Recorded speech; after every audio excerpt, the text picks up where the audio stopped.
কৰিম আশীৰ্বাদ কৰিম আমি আপোনালোকৰ সকলোৰে আমি আশীৰ্বাদ বিচাৰি আদৰণি জনাইছো হিমন্ত বিশ্ব শৰ্মা জিন্দাবাদ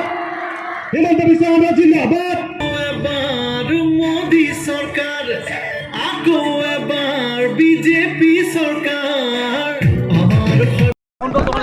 অহা সপ্তাহত সকলো DC আৰু SPয়ে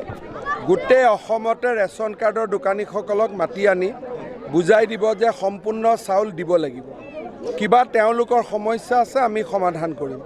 আৰু তাৰ পিছত যদি কোনোবাই কমাই দিয়ে তেওঁলোকৰ ওপৰত আমি কঠোৰৰ পৰা কঠোৰতম ব্যৱস্থা ল'ম দালালৰ দৰে জেলত পঠিয়াম বুলি কৈছে যাবই লাগিব আৰু কনফাৰ্ম অসমত দুখীয়া মানুহৰ ওপৰত অত্যাচাৰ শেষ হ'ব লাগিব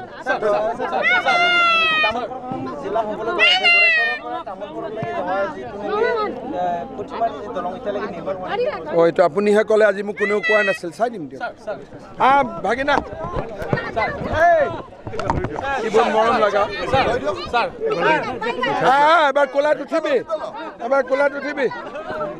স্মাৰ্ট আছে কি নাম তাৰ কি নাম কি ই ভয় খোৱা নাই দেখিছে না নিশান নিশান আচ্ছা এই আঙুঠিটো কিয় লৈছ মায়ে দিছে নিশান সি কিন্তু ভয় খোৱা নাই